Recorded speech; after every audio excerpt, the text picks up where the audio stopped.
على عباده الذين اصطفى أما بعد فأعوذ بالله من الشيطان الرجيم بسم الله الرحمن الرحيم والعصر إن الإنسان لفي خسر إلا الذين آمنوا وعملوا الصالحات وتواصوا بالحق وتواصوا بالصبر. قال الله عز وجل قل هذه سبيلي أدعو إلى الله على بصيرة أنا ومن اتبعني وسبحان الله وما أنا من المشركين. قال النبي صلى الله عليه وسلم الخلق عيال الله فأحب الخلق إلى الله من أحسن إلى عباده أو كما قال صلی اللہ علیہ وسلم. محترم دوستو بزرگو، اللہ تعالیٰ نے اس انسان کو اس دنیا میں ایک بہت مختصر وقت کے لیے بھیجا ہے، اور وہ بھیجا اس کے اوپر نوازشیں کرنے کے لیے، اس کو کامیاب کرنے کے لیے، اور بہت بڑا عالی مقصد دے کر بھیجا ہے. تو جتنی عطائیں اور نوازشیں اس پر کرنا چاہتے ہیں اسی کے مطابق اس کو استعدادیں اور قوتیں اور صلاحیتیں عطا فرمائیں، اور جو عالی مقصد دیا ہے اسی کے لیے اس کو استعدادیں اور قوتیں دی. یہ دنیا اس کی قیمت اللہ کے نزدیک ایک مچھر کے پر کے برابر بھی نہیں. اگر اتنی بھی کوئی حیثیت اور مرتبہ اس کا ہوتا تو کسی کافر کو ایک گھونٹ پانی کبھی نہ عطا کرتے. تو استعدادیں اور قوتیں جس پیمانے پر دی ہیں وہ اس کے اعتبار سے نہیں ہیں، بلکہ وہ لامحدود زندگی جو اس کے سامنے آ رہی ہے اس کے حساب سے. یہاں مختصر سا امتحان اس کے سامنے رکھ دیا، وقتی ضرورتوں کو اس نے اہمیت دے دی، اور انہی کو سب کچھ سمجھ کر وہ اعلیٰ استعدادیں اور قوتیں جو اپنی معرفت کے لیے اس کو دی تھیں دنیا کے اوپر خرچ کر رہا ہے. کھانا پینا ایک مقصد بنا لیا، رہائش ایک اپنا مقصد، ایک سواری اور لباس، شادی بیاہ، یہ چند ضرورتوں کو مقصد کا درجہ دے کر ایسی اپنی صلاحیتوں کو اس کے اوپر ضائع کر رہا ہے کہ جس کا اندازہ کوئی نہیں. حالانکہ اگر یہاں پر اعلیٰ پیمانے پر بھی اس کی یہ ضرورتیں پوری ہو جائیں تو زیادہ سے زیادہ فائدہ اس کو جو ممکن ہے وہ موت تک ہے. موت کے بعد ان چیزوں کا فائدہ بالکل اس کو نہیں. اول تو یہ بھی یقینی نہیں ہے، کرے ساری محنتیں ملے گا وہی جو مقدر میں. پوری صلاحیتیں اور قوتیں استعدادیں اس پر خرچ کر دے، ایک گھونٹ اور ایک دانہ بڑھا نہیں سکتا جو اس سے مقدر اس کے لکھا ہوا ہے. ہاں ہوگا کیا کہ ان وقتی اور عارضی چیزوں کے اوپر اپنی وہ استعدادیں جو اللہ نے اس کو دی ہیں اپنی معرفت کے لیے، کہ سب سے اونچا مقصد دیا اس کو کہ وَمَا خَلَقْتُ الْجِنَّ وَالْإِنسَ إِلَّا لِيَعْبُدُونَ أَيْ لِيَعْرِفُونَ، کہ اللہ کی معرفت اس کو نصیب ہو جائے. اس پیمانے پر اس کو صلاحیتیں دی ہیں. دنیا کی چیزوں کی معرفت، چاہے ساری چیزوں کی اس کو معرفت نصیب ہو جائے، لیکن اللہ کی معرفت سے یہ محروم رہا تو بیچارے کو کچھ بھی حاصل نہ ہو. کہ اصل جو غرض ہے کہ اس خالق اور مالک کی پہچان اس کو نصیب ہو جائے جس نے سب کچھ دیا اور جو سب کچھ اس کو نوازنا چاہتے ہیں اور عطا کرنا چاہتے ہیں. اس کی پہچان اس کو ہو گئی کہ خالق صرف وہی ہے، کسی چیز کا کوئی وجود نہیں تھا. ہر چیز کو آدم سے جو وجود بخشا صرف اللہ نے اپنی قدرت سے وجود بخشا ہے، اور چیز اپنے وجود ہونے میں اللہ کی محتاج. آگے جو اس کے اندر صفات اللہ نے رکھی ہیں وہ بھی اس کی کوئی ذاتی نہیں، اللہ نے ہی اس کے اندر وہ صفات رکھی ہیں. جیسے چاہے ان کو استعمال کریں، چاہے جو عام عادت کے طور پر استعمال کرنے کی صفات رکھی ہیں اس پر استعمال کریں، چاہے ان کو ختم کر دیں، چاہے اس کے خلاف استعمال کر دیں. یہ چیزیں اپنے استعمال ہونے میں بھی اللہ ہی کی محتاج ہیں، جیسے پیدا ہونے میں اور وجود میں اللہ کی محتاج ہیں، اپنے استعمال اور تاثیر میں بھی اللہ کی محتاج ہے. کوئی چیز اپنی ذاتی طور پر اثر دکھا نہیں سکتی جب تک کہ اللہ کا اس سے کوئی ارادہ نہ ہو. یہ ظاہری طور پر ایک نظر آ رہا ہے کہ اتنا بڑا یہ قرہ ہے، سورج ہی یہ روشنی پہنچا رہا ہے، اس روشنی پہنچانے میں یہ اللہ کے امر کا محتاج ہے۔ اللہ نے اس کے اندر روشنی رکھی ہے، وہ چاہیں گے تو اس سے روشنی ہوگی، اگر وہ چاہیں اس کو اندھیرا پھیلنے کا ذریعہ بنا دیں، اس روشنی پہنچانے میں اس کے محتاج نہیں۔ اگر چاہیں تو ایک کنکری کے اندر وہ پوری روشنی رکھ دیں جو اتنے بڑے قرہ کے اندر رکھے۔ تو محترم دوستو بزرگو، ہر چیز کا یہی یہ معرفت انسان کو نصیب ہو جائے کہ چیزوں سے متاثر ہو کے نہ چلے، ہر چیز کا تاثر اپنے اندر سے ختم کر کے صرف اللہ کی ذات عالی کا تاثر اس کو سامنے رکھ کے زندگی گزارنا۔ اللہ پاک نے اتنی یہ اہم چیز ہے کہ اسی کے مطابق عالم ارواح نے بھی اس سے پوچھ لیا الست بربکم، سب نے جواب دیا بلا، کہ کیوں نہیں، آپ ہی ہمارے رب ہیں۔ اور جب پیدا کیا تو پیدا بھی اسی فطرت پر پیدا کیا تاکہ جو مقصد اس کے سامنے ہے اس کے خلاف یہ استعمال نہ ہو کہ کل مولود یولد علی الفطرہ فابواہ یہودانہ او ینصرانہ او یمجسانہ او کما قال صلی اللہ علیہ وسلم، کہ ہر بچے کے اندر اللہ نے یہ فطرت رکھی ہے، اس کے اندر یہ استعداد اور قوت رکھی ہے کہ وہ حق کو قبول کر لے جب اس کے سامنے حق آئے۔ حق کے قبول کرنے کی استعداد اللہ نے پہلے سے ہی رکھ دی ہے کہ وہ حق اللہ کی معرفت اس کو نصیب ہو جائے، استعدادیں پہلے سے اس کے اندر یہ رکھی ہوئی۔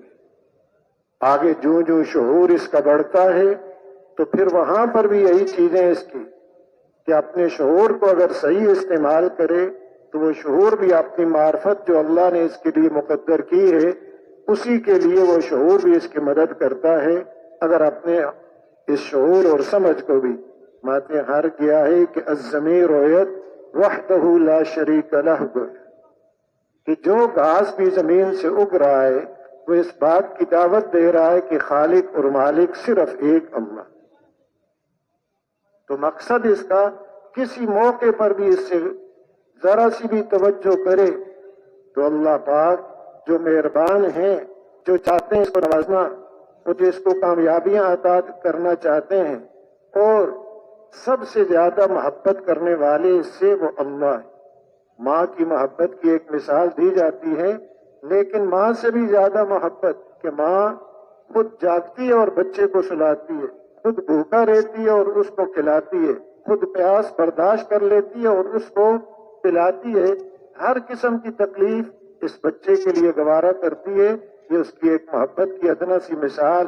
اللہ پاک کی محبت جو اس کے ساتھ ایک ماؤں سے کئی گنا زیادہ ہے، وہ اس کو اعلیٰ پیمانے پر کامیاب کرنا چاہتے ہیں، اس لیے فرمایا وَلَا يَرْضَى لِعِبَادِ الْكُفْرِ وَإِن تَشْكُرُوا يَرْضَوْا لَكُمْ وَلَا يَرْضَى لِعِبَادِ الْكُفْرِ، اگر تم اس کا شکر کرو تو وہ تم سے راضی ہوگا اور تم سے خوش ہوگا، ناشکری اور کفر پر وہ راضی نہیں ہوگا۔ وہ سارے راستے واضح کر کے اس کے لیے بیان کر دی، ہر چیز کھول کے رکھ دی۔ اگر اپنی استعداد اور صلاحیت کو صحیح استعمال کرتا ہے، اور پھر مزید فضل فرمایا کہ انسانوں میں سے وہ محسن ترین انسان انبیاء علیہ السلام کا سلسلہ جاری فرمایا، ایک دو نہیں، کم و بیش 1,24,000 یا 2,24,000 انبیاء علیہ السلام کو مبعوث فرما کر اس کی رابری فرمائی کہ کسی موقع پر کہیں اپنا نقصان نہ کر، اور وہ کامل ترین شخصیت ہیں ہر اعتبار سے، ظاہری اعتبار سے بھی باطنی اعتبار سے بھی انبیاء علیہ السلام کامل۔ اللہ کی ذات عالی کا یقین، اللہ کی ذات عالی پر اعتماد، صبر و شکر، احسان، جود و سخاوت، شجاعت، ہر اعتبار سے وہ کامل، اور ظاہری شکل کے اعتبار سے بھی ایک حدیث پاک کا مفہوم ہے کہ ہر نبی خوبصورت اور خوب آواز ہے۔ ظاہری شکل و صورت میں بھی اللہ پاک کوئی ان کی کمی نہیں رکھتے، ہر اعتبار سے کامل، عقل کے اعتبار سے سب سے اعلیٰ، وہ مستقل رہنمائی اس کی فرماتے، اور رہنمائی بھی ان کی پوری خیرخواہی کے جذبے کے ساتھ، صرف ایک یہ نہیں کہ پہنچا دی بات، بلکہ ان کی مشقتوں کو، ان کی تکلیفوں کو، ان کی اذیتوں کو برداشت کر کر کے پوری خیرخواہی ان کے سامنے رکھتے ہیں. جیسے ماں دیکھ رہی ہے کہ اگر کوئی بچہ آگ کے اندر اپنے آپ کو ڈال رہا ہے تو وہ اپنی تکلیفیں برداشت کر لے گی لیکن اس کو آگ میں گرنے نہیں دے گی. اسی طرح حضور اکرم صلی اللہ علیہ وسلم فرماتے ہیں، جس کا مفہوم یہ ہے کہ میری اور تمہاری مثال اس شخص کی سی ہے کہ جس نے آگ جلا رکھی ہو اور پروانے اس کے اوپر گر رہے ہوں اور وہ ان پروانوں کو آگ سے دور کر رہا ہو. ایسے تم بھی آگ کے اوپر گرتے جا رہے ہو اور میں کمر کے پیچھے سے پکڑ پکڑ کے تمہیں بچا رہا ہوں اور کھینچ رہا ہوں اور میرے ہاتھوں سے نکل پوری ایک خیرخواہی کے جذبے کے ساتھ. حضرت عبداللہ بن شقیر رضی اللہ تعالی عنہ فرماتے ہیں، رأیت رسول اللہ صلی اللہ علیہ وسلم وفی صدری عزیز کعزیز المرجل من البکا. کہ رسول اکرم صلی اللہ علیہ وسلم کو دیکھا کہ آپ کی مبارک سینے سے رونے کی وجہ سے ایسی آواز آ رہی کہ جیسے ہنڈیا ابلنے کی آواز. حضرت ابوبکر صدیق رضی اللہ تعالی عنہ نے عرض کیا، شبت، آپ بوڑھے ہو گئے. فرمانے لگے، شیبتنی ہود والواقعۃ وعما یتساءلون واذا الشمس کورت. ان 4 صورتوں نے مجھے بوڑھا کر دیا، سورہ ہود، سورہ واقعہ، سورہ عما یتساءلون اور سورہ اذا الشمس کورت. ان میں بعض صورتوں میں قیامت کے حالات، جنت دوزخ کے مناظر، وہاں والوں کے حالات. سورہ ہود میں انبیاء علیہ السلام کے واقعات جن کو اللہ پاک نے اپنی قوموں کی طرف داعی بنا کر بھیجا تھا، آگے قوموں نے کیا رویہ اختیار کیا، ماننے والے کیسے کامیاب ہوئے اور جو آگے سے پریشان کرنے والے تھے کیسے اللہ نے دنیا میں بھی ان کو تباہ و برباد کیا اور آخرت کی بھی تباہی ان کی مقدر. اور فرماتے ہیں سورہ ہود میں یہ بھی، فاستقم کما امرت ومن تاب معک، کہ آپ بالکل مستقیم رہیں، سیدھے رہیں جیسے آپ کو حکم کیا گیا. ومن تاب معک، اور جنہوں نے آپ کے ساتھ توبہ کی ہے وہ بھی مستقیم رہیں. استقامت کیا؟ عقائد میں، عبادات میں، اخلاق میں، معاملات میں، معاشرات، ہر چیز کے اندر پورا بالکل مستقیم سیدھا ہو کے رہنا، ذرا بھی کوئی دائیں بائیں جھکاؤ نہ ہو. اس لیے بات کا قول ہے کہ یہ استقامت ہزار کرامتوں سے بھی بہتر. حضرت عبداللہ ابن عباس رضی اللہ تعالی عنہما فرماتے ہیں کہ حضور اکرم صلی اللہ علیہ وسلم کے حدیث پاک مفہوم کہ سب سے زیادہ جو سخت ترین آیت آپ پر اتاری گئی شدید وہ یہ آیت کہ بالکل مستقیم ہو کر رہیں. تو آپ تو اللہ کے فضل و کرم سے معصوم ہیں، ہر قسم کے گناہ سے نبی معصوم ہوتے ہیں، آپ معصوم ہستیوں کے سردار ہیں، آپ تو پورے مستقیم رہے. آپ کو جو فکر تھا ومن تاب معک، کہ جنہوں نے آپ کے ساتھ توبہ کی ہے وہ بھی پورے ان ہر چیز کے اندر مستقیم رہیں.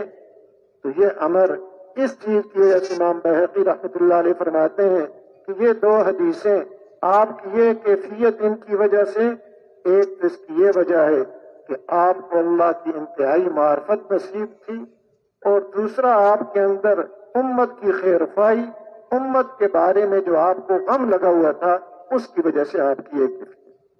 سینے مبارک سے بھی ایسی آواز آ رہی ہے اور بڑھاپا بھی آپ کے اوپر طاری ہو گیا امت کے غم کی وجہ سے. تو محترم دوستو بزرگ، انبیاء علیہ السلام ایک پوری خیرخواہی کے جذبے کے ساتھ کہ یہ انسان اپنے مقصد سے غافل نہ ہو جائے. استعدادیں اور قوتیں جو اس کو ملی ہیں، ہر استعداد اور قوت ایک اعتبار سے اللہ کے پاس سے اس کی نعمت ہے اور دوسرے اعتبار سے اللہ کی طرف سے اس کے پاس امانت. نعمتیں بھی زیادہ، امانتیں بھی اس کے پاس زیادہ. جتنی نعمتیں اس پر کی گئی ہیں اور کسی مخلوق کو اتنی استعدادیں اور قوتیں اور نعمتیں نہیں ملی، حتیٰ کہ اس کے اندر خلافت کا جوہر بھی رکھا ہے. اللہ کا خلیفہ بننے کی استعداد بھی اس کو اللہ نے نصیب فرمائی، اور کسی مخلوق کو یہ استعداد اور قوت نہیں دی. تو جو نعمت ہے مستقل امانت ہے. نعمت ہونے کے اعتبار سے اس کا شکر واجب، امانت ہونے کے اعتبار سے اس کا جو حق ہے وہ حق ادا کرنا ہے اس کے ذمہ دار. کہتے ہیں جتنا معاملہ اس کا حساس اور نازک ہے اور کسی مخلوق کا معاملہ اتنا حساس اور نازک ہے، نعمتیں بھی ہر آن ہر گھڑی اتنی زیادہ، لہذا ذمہ داریاں بھی اس کے اوپر، اور یہ نعمتیں جیسے عرض کیا ایک خاص مقصد کے لیے اللہ نے عطا فرمائی ہیں، اللہ کی معرفت اس کو نصیب ہو جائے، ساری استعدادیں اور قوتیں اپنی اس کے اوپر یہ خرچ، اس لیے کہ جس کی اللہ کے ہاں ایک مچھر کے پر کے برابر بھی قیمت نہیں، اگر اپنی استعدادوں اور قوتوں اور صلاحیتوں کو اس کے اوپر خرچ کر دیا تو اس نے بھی اپنی قیمت گھٹا دی اور ختم کر دی، یہ بھی بے قیمت ہو گئی۔ بلکہ صرف یہی نہیں ہے کہ اس نے ضائع کیا، بلکہ اپنے پاؤں پر کلاڑی ماری، اپنا ہی نقصان کیا۔ جس غرض کے لیے وہ نعمتیں دی ہیں اس میں استعمال نہیں ہو رہی، چاہے ساری دنیا کا مالک بن گیا، یہ ہلاکت اور خسارے میں کہ مختصر سی چیزوں کو سامنے رکھ کر زندگی گزار دی۔ ایک حدیث پاک کا مفہوم ہے کہ یؤتی بأنم اہل الدنیا من اہل النار یوم القیامہ ویسبغ فی النار سبغة ثم يقال یا ابن آدم هل رأيت خيرا قط هل مر بك نعيم قط فيقول لا والله يا رب، کہ وہ آدمی جس کو دنیا کی سب سے زیادہ نعمتیں دی گئیں، انعم اہل الدنیا، سب سے زیادہ نعمتیں ہوئی اس پر اللہ کی طرف سے، لیکن ہوگا وہ جہنم والوں میں سے، تو اس کے بارے میں کہا جائے گا اس کو ایک جہنم کا غوطہ دے دو، تو پھر پوچھا جائے گا یا ابن آدم هل رأيت خيرا قط، کبھی کوئی خیر دیکھی ہے؟ هل مر بك نعيم قط، کبھی کوئی نعمت تیرے پاس سے گزری؟ حالانکہ نعمتوں کے اندر ڈوبا ہوا ہے، نعمتیں ہی نعمتیں، یہاں تو یہ پوچھا جا رہا ہے کبھی دیکھی بھی ہے، کبھی پاس سے گزری بھی ہے کوئی نعمت تیرے پاس؟ تو نعمت کا پاس سے گزر جانا، نعمت کا دیکھ لینا بھی نعمت، اور نعمتیں چہ جائے کہ اس کے اوپر ہر آن ہر گھڑی ہو، تو قسم کھا کے گئے گا لا واللہ یار۔ اور اس کے بالمقابل دوسرا آدمی وَيُؤْتَى بِأَشَدِّ النَّاسِ بُؤْسًا فِي الدُّنْيَا مِنْ أَهْلِ الْجَنَّةِ فَيُسْبَغُ سَبْغَةً فِي الْجَنَّةِ فَيُقَالُ لَهُ يَا ابْنَ آدَمَ هل رأيت بؤسا قط هل مر بك شدة قط، کہ وہ آدمی جو دنیا میں بہت سختیوں کے ساتھ زندگی گزاری لیکن ہوگا جنت والوں میں سے، اس کے بارے میں حکم ہوگا کہ اس کو جنت کا ایک غوطہ دیا جائے، پھر پوچھا جائے گا اے ابن آدم کبھی تو نے کوئی سختی دیکھی ہے، کبھی کوئی شدت تیرے پاس سے گزری ہے؟ وہ بھی جواب دے گا فیقول لا واللہ یا رب، اے میرے رب قسم آپ کی، آگے مزید وضاحت بھی کرے گا کہ ما مر بی بؤس قط ولا رأیت شدة قط، او کما قال، پہلا تو اتنا ہی کہ خاموش ہو جائے گا واللہ یا رب، لیکن یہ مزید بھی اب خوشی اور نعمت میں اللہ کے ساتھ ہم کلامی کا شرف مل رہا ہے تو اس کا دل کرے گا مزید بات کو لمبا کر کہ نہ کبھی کوئی سختی دیکھی ہے اور نہ کوئی شدت میرے پاس سے گزری ہے، حالانکہ دنیا کی زندگی وہ ساری سختیوں کے اندر، اس لیے کہتے ہیں محترم دوستوں بزرگوں، وہ سختی اور وہ پریشانی جس کے بعد جنت ہے وہ کوئی سختی اور پریشانی نہیں، اور وہ نعمت اور وہ خوشیاں کہ جس کے بعد جہنم ہے وہ کوئی خوشی اور نعمت نہیں۔ یہ ایک مختصر سی زندگی، اس کو اپنے مقصد کو جب بھول کر زندگی گزاری تو ساری نعمتیں اس کے سامنے بیکار۔ اس لیے حضور اکرم صلی اللہ علیہ وسلم کے پاس حضرت عبداللہ بن عمر رضی اللہ تعالیٰ عنہ فرماتے ہیں کہ 10 آدمی ہم آئے میں ان میں سے بھی ایک تھا، ایک انصاری کھڑے ہو کے پوچھے یا نبی اللہ من اکیس الناس و احزم الناس، سب سے زیادہ سمجھدار اور سب سے زیادہ محتاط آدمی کون؟ آج اپنے اپنے معیار پر سمجھداری، ہر آدمی نے اپنے ماحول سے ایک معیار مقرر کر لیا ہے، سمجھداری اس کو کہہ رہے ہیں جس کو زیادہ فانی چیزیں جمع کرنے کے طریقے آ جائیں، جتنا فانی چیزوں کو جمع کر لیا ہے اس کو سمجھ رہے ہیں بڑا سمجھ۔ اب حضور اکرم صلی اللہ علیہ وسلم آپ کی صحبت سے استفادہ کرنے کے لیے اللہ پاک نے حضرات انبیاء علیہ الصلوۃ والسلام کے بعد سب سے جو عمدہ اور چنی ہوئی جماعت ہے حضور اکرم صلی اللہ علیہ وسلم کے استفادہ کے لیے ان کو چنا.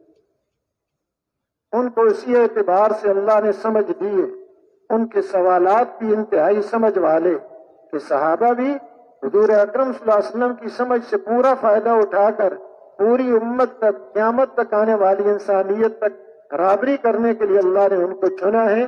استعدادیں بھی ان کو ویسی دی ہیں، اس لیے ان کے سوالات، ان کی زندگی مستقل راہبری. وہ جو پوچھ رہے ہیں کہ سمجھدار کون ہے، اب پوچھ بھی کن سے رہے؟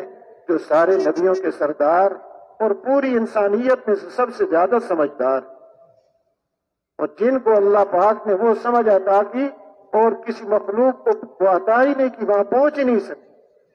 آپ نے فرمایا جس کا مفہوم یہ اکثرہم ذکرا للموت اکثرہم استعدادا للموت اولئک الاقیاس ذهبوا بشرف الدنیا وکرامت الآخرہ. جو سب سے زیادہ موت کو یاد کرتے ہیں، سب سے زیادہ موت کی تیاری میں لگے ہوئے ہیں، فرمایا یہ ہے سمجھدار، دنیا آخرت کی شرافتیں اور کرامتیں اور عزتوں کو لے جانے والے یہ لوگ.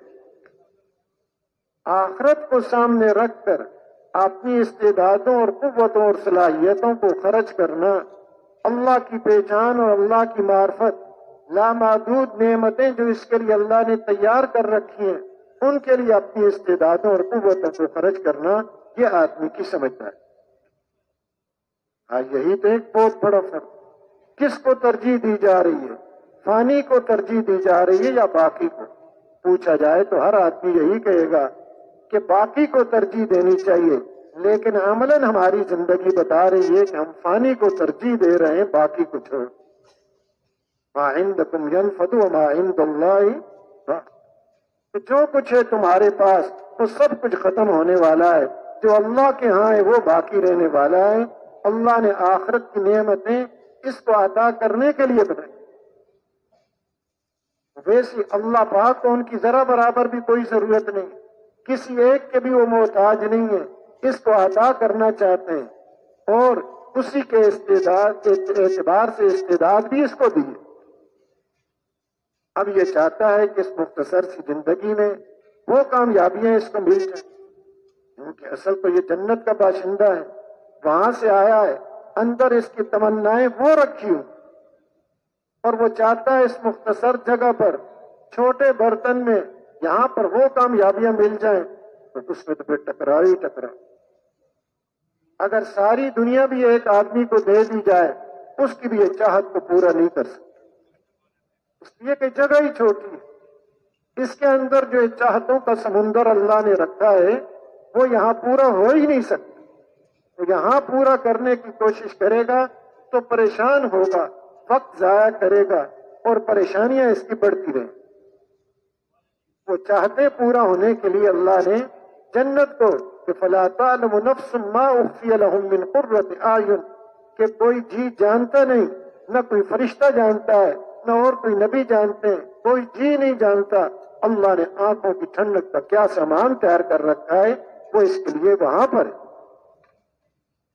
محترم دوستوں بزرگوں، اس کی اب سمجھداری کیا ہے کہ دنیا کے رخ وہاں سے اپنا رخ پھیر کر آخرت کی طرف رخ کرنا. اس بنیاد پر حضور اکرم صلی اللہ علیہ وسلم نے صحابہ کرام کو بٹھایا. جہاں بھی آئے کہ ہمیں کیا ملے گا، ہم یہ قربانیاں پیش کریں گے. انصار نے عرض کیا اپنے خلاف دشمنی کو مول لیں گے، ہمیں کیا ملے گا؟ آیا کوئی جائیدادیں، کوئی حکمرانیاں، کوئی عہدے اور منصب ہمیں ملیں گے؟ تو جنت آخرت کی بنیاد، بہترین اور مضبوط بنیاد، پائیدار بنیاد، جس پر انسان اپنی صلاحیتیں خرچ کرے، جس کے لیے پیدا کیا گیا ہے، وہ آخرت جنت. اس کو سامنے رکھ کر اللہ نے اس کو استعدادیں اور قوتیں اور صلاحیتیں دی. اللہ کی جتنی زیادہ معرفت ہوگی، جتنا اللہ کی پہچان ہوگی کہ خالق وہی ہے، مالک بھی وہی ہے، تصرف بھی اسی کا چلتا ہے اور کسی کا تصرف نہیں چلتا. جس نے بنایا ملکیت اسی کی، اور کوئی مالک ہو نہیں سکتا. جس نے بنایا اسی کی ہے. یہ کہے کہ یہ چیز میری اپنی ہے، یہ ہاتھ پاؤں اعضاء جوارے میرے کہاں سے لے کر آئے؟ اللہ نے دیے ہیں امانت چند دن کے لیے اس کے پاس. ان السمع والبصر والفؤاد کل اولئک کان عنہ مسئولا. یہ آنکھ کان اور دل اس کے پاس امانت ہے چند دن کے لیے. جس نے دیے ہیں اس نے استعمال کرنے کے طریقے بتائے ہیں. ہر ایک کے بارے میں مستقل پوچھ ہوگی کہ ان نعمتوں میں کیا کارگزاری رہی، کیسے ان کو استعمال کیا. تو ملکیت بھی صرف اسی خالق اور مالک اور تصرف بھی اسی کا چلتا ہے. اور پالنے والی ذات وہی ہے، خوشیاں عطا کرنے والے وہی، غموں سے نجات دینے والی ذات وہی ہے. اس لیے کہتے ہیں ہر حال میں رجوع آدمی کا اس کی طرف ہو. جتنے دل کے اندر یہ بات پیدا ہوگی، اس کی دن رات کی محنت، دن رات کی دوڑ دھوپ اور ہر کوشش اس اللہ کو راضی کرنے کے لیے ہوگی جس کے بارے میں اندر یقین ہے کہ ساری قوتوں اور طاقتوں کے مالک صرف ایک ہیں. اور وہ پھر راضی کیسے ہوتے ہیں، کن طریقوں سے وہ خوش ہوتے ہیں؟ محمد الرسول اللہ، حضور اکرم صلی اللہ علیہ وسلم کی پیاری زندگی جتنی اس کی زندگی کے اندر ہوگی اتنا یہ اللہ کا محبوب بنے گا، اتنا اللہ پاک اس کو نوازیں گے، اس کے گناہوں کو معاف. فرمایا کہ یہ دعویٰ قل ان کنتم تحبون اللہ فاتبعونی یحببکم اللہ ویغفر لکم. اگر تم یہ دعویٰ کرتے ہو کہ ہم اللہ سے محبت کرتے ہیں تو اب اس کی کیا ہے پہچان؟ فاتبعونی، حضور اکرم صلی اللہ علیہ وسلم کو فرمایا گیا ان کو بتا دو میری اتباع کریں. یحببکم اللہ، اللہ پاک تم سے محبت کرنے لگے. اللہ کی محبت خود نہ سے ایک تو یہ دعویٰ کر رہا ہے کہ میں اللہ سے محبت کرتا ہوں، ایک اللہ پاک فرمائے کہ میں اس سے محبت کرتے ہیں. حضور اکرم صلی اللہ علیہ وسلم کی پیاری زندگی ایسی اللہ کو محبوب ہے کہ جو بھی اس کو اختیار کر لیتا ہے اللہ کو وہ محبوب بنتا. ہر ادا آپ کی، کوئی بھی عمل ہے آپ کا، جتنا اس کو اختیار کرتا جائے گا اللہ کی محبت اس کو نصیب ہوتی جائے گی اور اللہ اس کے گناہوں کو معاف کرتے جائیں گے. اور حضور اکرم صلی اللہ علیہ وسلم انسانیت میں سب سے بڑے محسن، حضور اکرم صلی اللہ علیہ وسلم سب سے بڑے خیرخواہ. جیسے عرض کیا کہ اس خیرخواہی کی وجہ سے ہر آن آپ پریشان رہے کہ انسانیت کس طرف آئی ہے.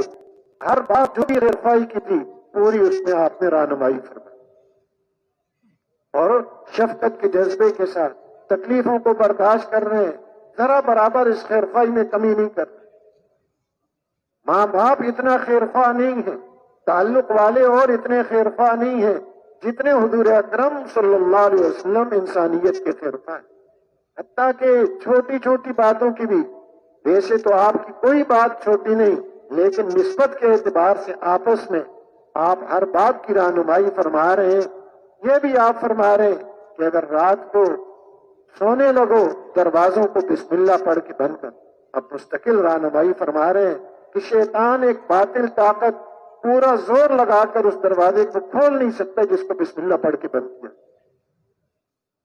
اور فرما رہے ہیں جب سورج غروب ہو جائے بچوں کو باہر نہ چھوڑو، اس وقت شیاطین جنات کے اچک لیتے ہیں. اب مستقل جیسے بچوں کے بارے میں والدین کو فکر ہے کہ اس وقت ان کا نقصان ہے. حضور اکرم صلی اللہ علیہ وسلم ان والدین سے بھی زیادہ خیرخواہ ہیں بچوں. مستقل رہنمائی فرما رہے ہیں کہ برتنوں کو ویسے ہی ننگا نہ چھوڑ دو، رات کو بسم اللہ پڑھ کے اس کے اوپر کسی چیز کو ڈھانپ دو، کسی چیز سے اور کوئی چیز نہیں ملتی تو لکڑی رکھ دو. اس لیے کہ سال میں ایک رات ہوتی ہے جس میں وبائیں مصیبتیں اترتی ہیں، بیماریاں نازل ہوتی ہیں. برتن کھلا ہوگا تو اس کے اندر ہوں گی اور بیماریاں پھیلیں. مستقل خیرخواہی اور رہبری، کوئی چیز آپ نے نہیں چھوڑی خیرخواہی والی. جو بھی اس انسان کے لیے خیرخواہی کی چیز تھی حضور اکرم صلی اللہ علیہ وسلم نے اپنی عملی زندگی سے بھی اس کو بتایا، اپنے ارشادات سے بھی اس کو بتایا. تو سب سے بڑے خیرخواہ حضور اکرم صلی اللہ علیہ وسلم. تو اللہ پاک نے اس مختصر سی زندگی میں یہ موقع دیا اور قوت اور استعداد دی اپنی استعدادوں اور صلاحیتوں کو اپنے دل کے رخ کے ٹھیک کرنے اور جسم سے نکلنے والے اعمال کو یہ ٹھیک کر لے. دنیا کے اندر بھی اطمینان، چین اور سکون کی زندگی.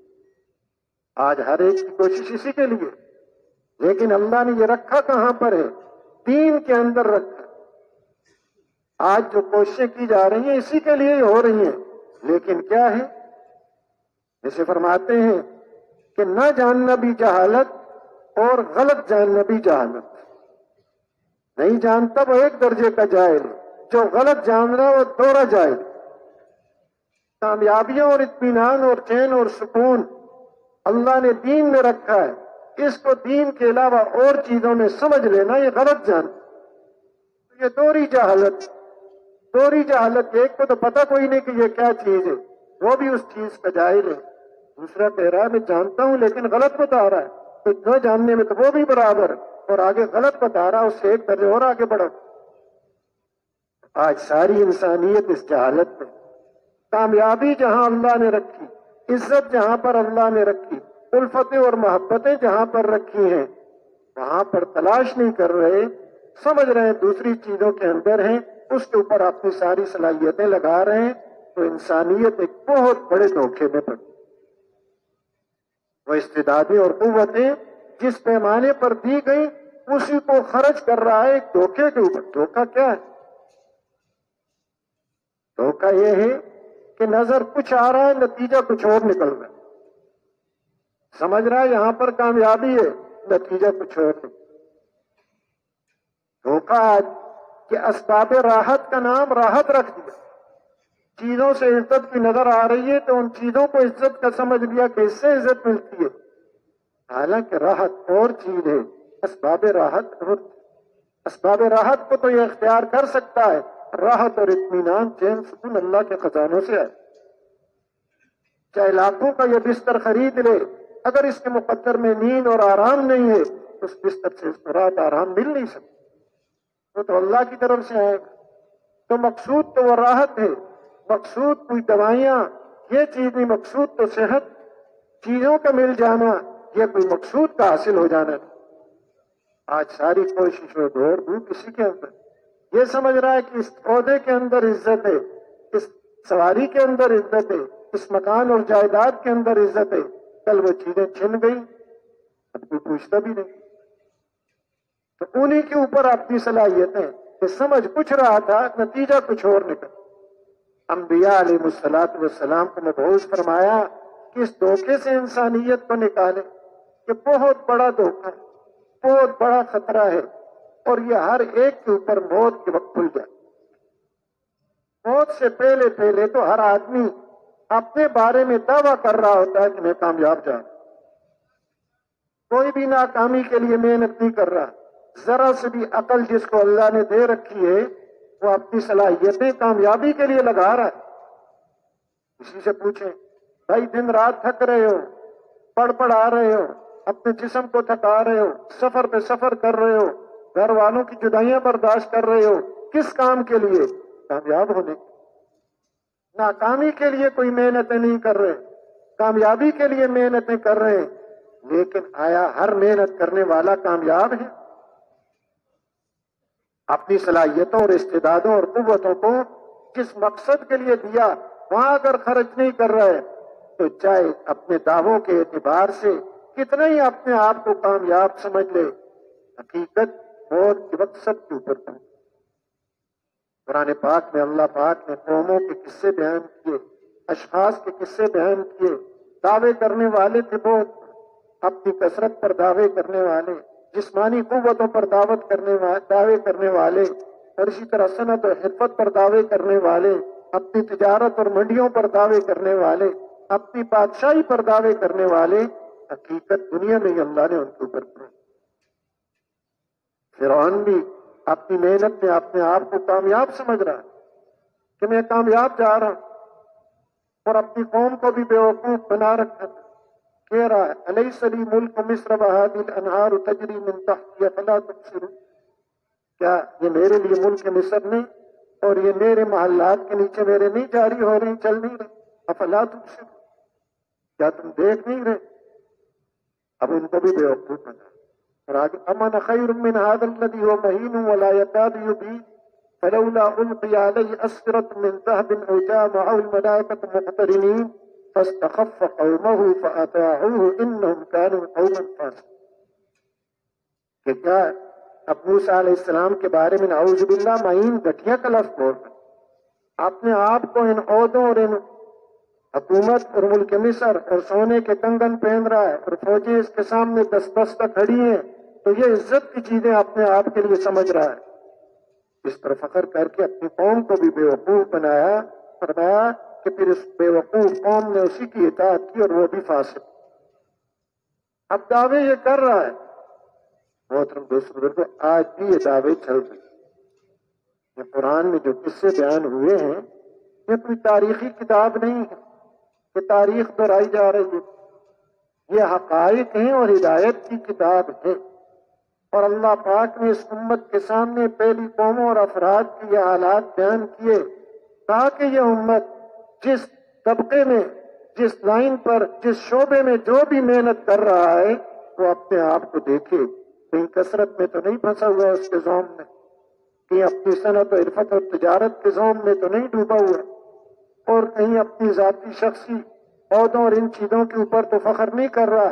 سب کے قصے بیان کر دیے، اس کی مستقل رہنمائی ہو جائے، اس امت کی خیرخواہی اللہ نے اس میں کی اور ان کے حالات پہلوں کے رکھے، اور اللہ نے اس امت پر پردہ ڈالا، ان کے حالات بعد والوں پر نہیں رکھے۔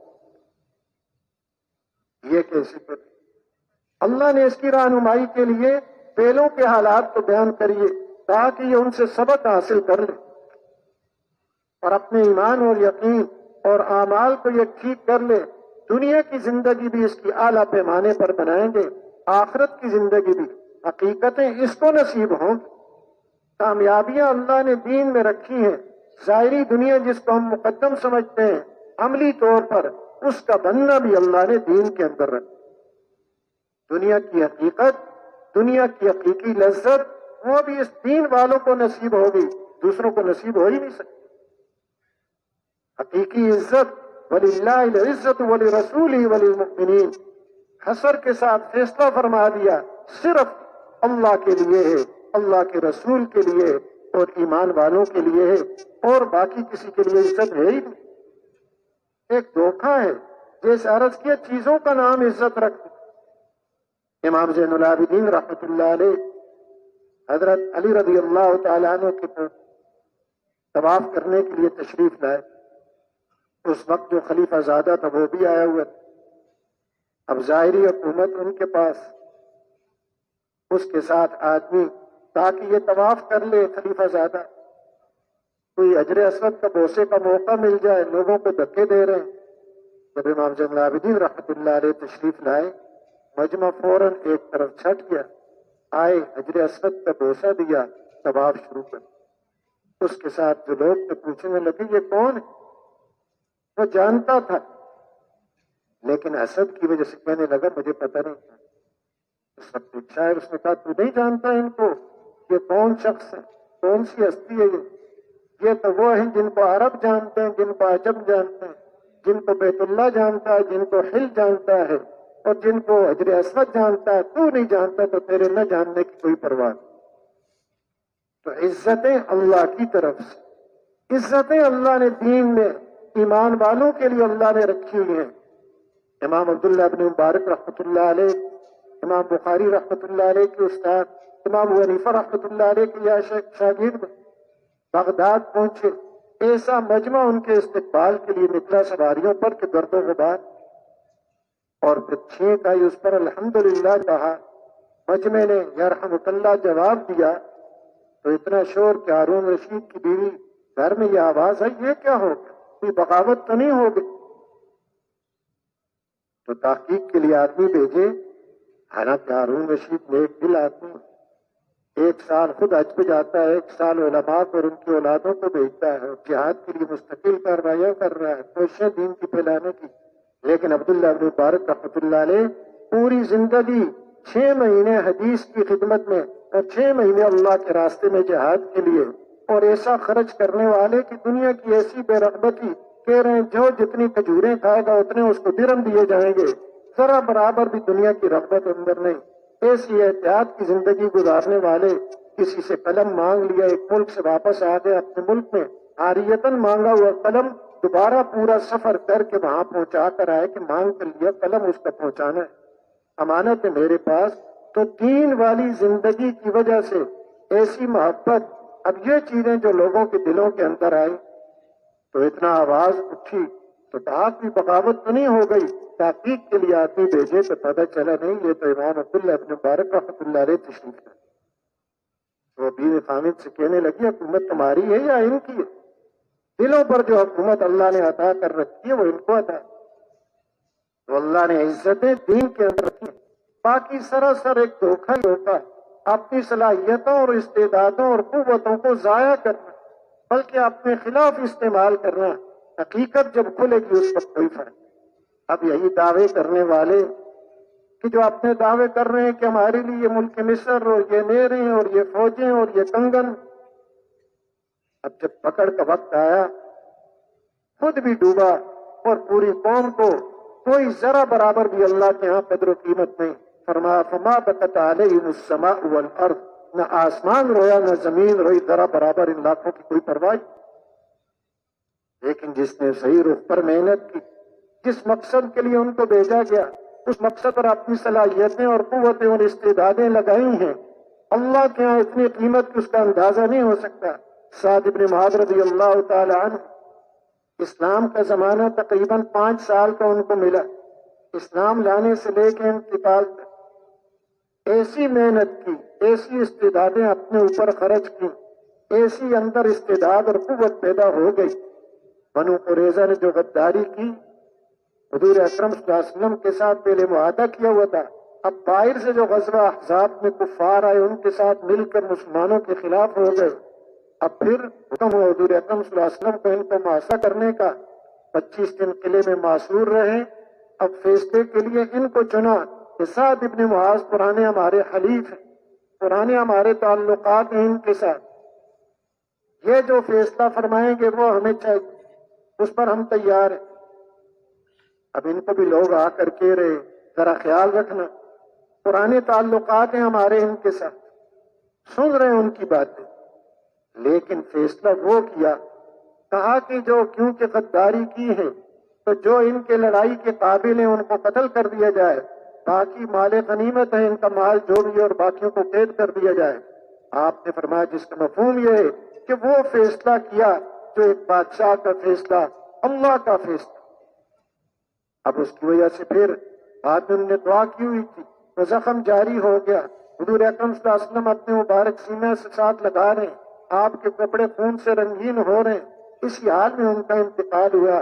حضرت عائشہ رضی اللہ تعالیٰ عنہ فرماتی ہیں کہ میں آواز اپنے والد کی اپنے حجرے میں بیٹھ کر صاف محسوس کر رہی تھی، سن رہی تھی، یہ میرے والد کی آواز ہے، اور یہ حضرت عمر رضی اللہ عنہ کی، ان کی وجہ سے رو رہے ہیں، حالانکہ وہ انصار میں سے اور یہ مہاجرین میں سے، لیکن دین پر محنت کی، جو اس محنت سے ایک مقصود ہے وہ اندر آ گئے کہ ہر جذبہ اندر سے ختم ہو گیا، صرف ایک ہی جذبہ باقی رہا، اللہ کی ماننی ہے، حضور اکرم صلی اللہ علیہ وسلم کے طریقے پر مانی۔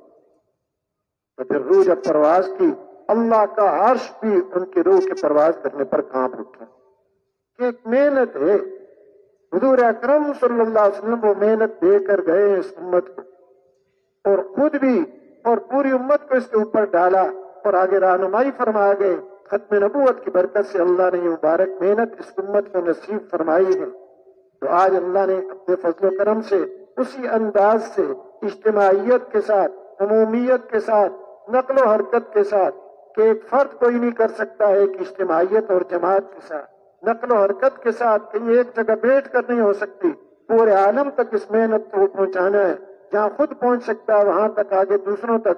تو اللہ نے اپنے فضل و کرم سے اس زمانے میں اس انداز کی محنت نصیب فرمائی۔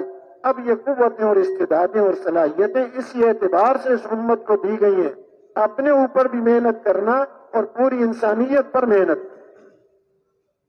امت جب تک یہ کرتی رہی، پورے عالم کا نظام ایک ان کے لیے مسخر رہا، اور وہ تسخیر عالم کوئی مقصود نہیں تھا، مقصود انسانیت کی ہدایت وہ سامنے ہے، اللہ نے ساری چیزوں کو تابع کر دیا۔ تو محترم دوستو بزرگوں، آج بھی وہی محنت، اس میں کوئی فرق نہیں آیا۔ جیسے نمک قیامت تک نمکین رہے گا، اس کی اثر یہی رہے گا، میٹھی چیز وہ میٹھی رہے گی، حضور اکرم صلی اللہ علیہ وسلم کی مبارک محنت میں وہی تاثیر ہے جو حضور اکرم صلی اللہ علیہ وسلم کے زمانے میں تھی. آپ کو آخری آپ اللہ نے نبی بنا کر بھیجا. ہاں یہ ہے کہ ان صفات کے ساتھ ہو جن صفات کے ساتھ حضور اکرم صلی اللہ علیہ وسلم نے اس مبارک محنت امتی ہونے کی حیثیت سے اس محنت کو کرنا, اللہ کی ذات عالی پر یقین کر کے انسانیت کی خیرخواہی کے جذبے سے اپنا سب کچھ اس کے اوپر قربان کر کے اور رو رو کر اللہ پاک سے اپنے لیے بھی اور پوری انسانیت کے لیے اس کو مانگنا. تیار ہیں جی اس کے لیے؟ اب اسی کے لیے اللہ نے یہ موقع نصیب فرمایا ہوا ہے. اور آپ جانتے ہیں کہ ہر آدمی کا دل کر رہا تھا, لیکن اب محلوں کے اندر مسجدوں کے اندر قرآن اندازی کی گئی, کتنے آدمی جائیں؟ تو اب بھی یہ کہنے کہ ہمارا دل چاہ رہا ہے. اللہ پاک نے یعنی انتخاب در انتخاب کی صورت میں یہ موقع دیا ہے. اب اس موقع کو ہم غنیمت سمجھ کے اپنے وقت کو ایسا گزار لیں اللہ کو پسند آ جائے, ایسا کہ پوری انسانیت کے لیے اللہ پاک ہدایت کے فیصلے فرمائے. اعمال کے اندر لگنا اور دوسروں پہ اس کے اوپر لگانا اور دعا کے اندر لگنا. کوشش فرمائیں گے جی اس کی. اب نماز کی تیاری فرمائیں, باقی انشاءاللہ تفصیلی بات